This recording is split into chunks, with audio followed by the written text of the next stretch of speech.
Subscribe करिए rising Uttar Pradesh को और दबाइए इस बेल आइकन को ताकि आप पाए यूपी की न्यूज अपने मोबाइल पर सबसे पहले।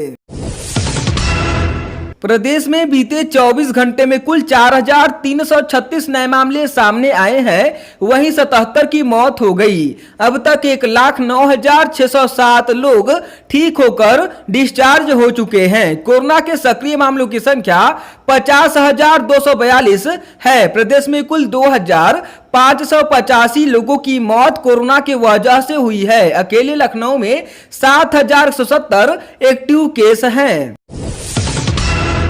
राजधानी लखनऊ में 20 अगस्त से शुरू हो रहे विधानसभा के मानसून सत्र को कोरोना से दूर रखने के लिए सभी विधायकों का और विधानसभा सचिवालय के सभी कर्मचारियों की कोरोना जांच कराई जा रही है। इसके लिए स्वास्थ्य विभाग की तरफ से 5 टीमें बनाई गई है जो 3 दिन में सभी विधायकों की जांच करेगी। सीएमओ डॉक्टर राजेंद्र प्रताप सिंह के मुताबिक सोमवार से शुरू हुई जांच में सबसे पहले 682 कर्मचारियों के सैंपल लिए गए थे, जिसमें से 24 की कोरोना रिपोर्ट आई थी। वहीं सभी विधायकों की जांच के लिए 5 टीमें बनाई गई हैं। मंगलवार को करीब 80 विधायकों के सैंपल लिए गए थे, जिसमें से एक विधायक कोरोना संक्रमित मिले थे। बाकी बचे विधायकों की जांच अगले 2 दिनों में होगी। फिरोजाबाद के थाना उत्तर के द्वारिकाधीश इलाके में सर्राफा कारोबारी को जिंदा जलाकर मारने के इरादे से आग के हवाले कर दिया गया। कारोबारी आग की लपटों में घिरा होने के बाद अपनी जान बचाता हुआ इधर उधर भागा। घटना इलाके में लगे सीसीटीवी कैमरे में कैद हो गई। बताया जा रहा है कि कारोबारी 90% झुलस गया है। उसे जिला अस्पताल में भर्ती किया गया है। शहनाई वादक उस्ताद बिस्मिल्लाह खां को कौन नहीं जानता। उस्ताद बिस्मिल्लाह खां केवल वाराणसी के ही नहीं बल्कि देश के लिए एक गौरव थे, लेकिन आज उनकी धरोहर खतरे में दिखाई दे रही है। उनके पैतृक मकान को तोड़ा जा रहा है। जिस कमरे में उस्ताद रियाज किया करते थे उसे तोड़ दिया गया है। बताया जा रहा है कि उस जगह का रिकंस्ट्रक्शन कर अब वहां पर अपार्टमेंट बनाया जाएगा, लेकिन उनकी बेटी ऐसा नहीं चाहती हैं। वह चाहती हैं कि उनके पिता का कमरा वैसा ही दिखे जैसा पहले था। भीम आर्मी के नेता चंद्रशेखर उर्फ रावण के एकाएक राजधानी पहुंचने की सूचना पर पुलिस महकमा सक्रिय हो गया। फिलहाल पुलिस ने चंद्रशेखर को सुशांत गोल्फ परिसर में रोक दिया है। वहीं पुलिस प्रशासन के बीच जिला अध्यक्ष अनिकेत धानुक की हड़प हुई। बताया जा रहा है कि 3 दिनों तक राजधानी में रहकर संगठन और कार्यक्रम पर मंथन करने का कार्यक्रम है। भीम आर्मी के प्रवक्ता ने बताया कि 2022 के चुनाव को लेकर यह बैठक की जा रही है। इस सिलसिले में वो लखनऊ आए हुए हैं। भारत पाकिस्तान सीमा पर कश्मीर के बारामूला में आतंकवादियों से मुठभेड़ में पूर्वांचल का एक और सपूत शहीद हो गया। मिर्जापुर जिले के जिगना थाना क्षेत्र के गौरा गांव के रवि सिंह श्रीनगर के बारामूला में आतंकवादियों के साथ मुठभेड़ में शहीद हो गए। मिर्जापुर में दोपहर दर्दनाक हादसा हो गया। हलिया के हर्रा गांव में कुएं पर कपड़ा धोने पहुंची 3 बहनों की डूबने से मौत हो गई। इसमें 2 सगी बहनें थी। स्थानीय लोगों की मदद से तीनों का शव बाहर निकाला गया। तीनों की उम्र 7 से 14 के बीच थी।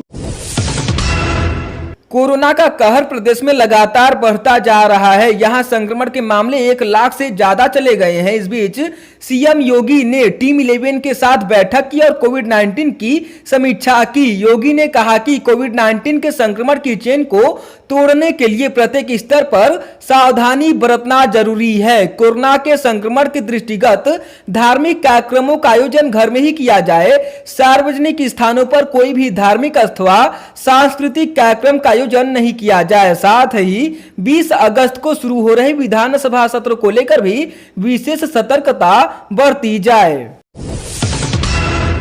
उद्यमियों को ईज ऑफ डूइंग बिजनेस यानी आसानी से व्यापार करने का एहसास कराने के लिए उत्तर प्रदेश की योगी सरकार ने एक और बड़ा कदम उठाया है।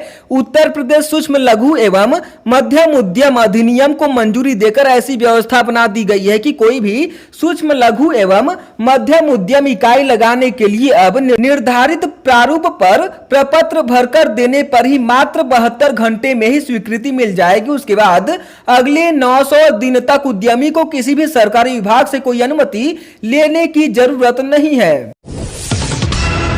अलीगढ़ मुस्लिम विश्वविद्यालय में 13 अगस्त को हुए एक वेबिनार में तुर्की की गिरेसूल विश्वविद्यालय की प्रोफेसर हिलाल शाहीन को आमंत्रित किए जाने पर बीजेपी नेता ने ऐतराज जताया है। बीजेपी नेता ने इस संबंध में मानव संसाधन विकास मंत्रालय को एक पत्र भी लिखा है, जिसमें उन्होंने कहा है कि टर्की से हमारे रिश्ते पहले से ही हमेशा खराब रहे हैं, वह पाकिस्तान को सपोर्ट करता रहा है। ऐसे में 13 अगस्त को एएमयू द्वारा आयोजित वेबिनार में टर्की की प्रोफेसर हिलाल शाहीन को आमंत्रित किया गया। इसमें वाइस चांसलर तारिक मंसूर भी शामिल हुए थे। अलीगढ़ मुस्लिम विश्वविद्यालय को स्पष्ट करना चाहिए कि ये वेबिनार क्यों आयोजित हुई।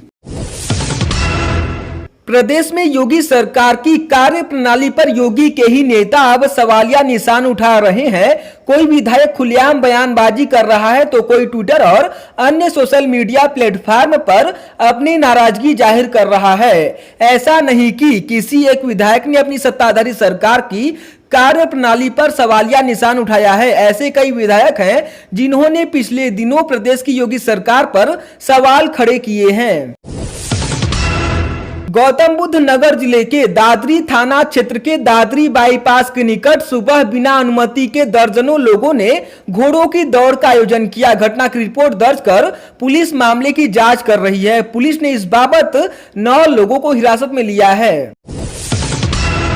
कानपुर शूटआउट के मुख्य आरोपी गैंगस्टर विकास दुबे का बीते 10 जुलाई को यूपी एसटीएफ ने एनकाउंटर किया था। उसी दिन कानपुर में भैरव घाट पर पुलिस ने उसका अंतिम संस्कार कराया था। 38वें दिन पत्नी ऋचा दुबे कानपुर पहुंची। उनके साथ उनका बड़ा बेटा व उनके वकील भी साथ थे। भैरव घाट से पति की अस्थियां लेने के बाद वीरनगर निगम कार्यालय गई, जहां उन्होंने मृत्यु प्रमाण पत्र की मांग की, लेकिन थाने से वहां कोई कागजात न भेजे जाने के चलते उन्हें बिना प्रमाण पत्र के ही लौटना पड़ा। इस दौरान मीडिया कर्मियों ने उनसे बात करने की कोशिश की, लेकिन बिना कुछ कहे वो वहां से रवाना हो गई।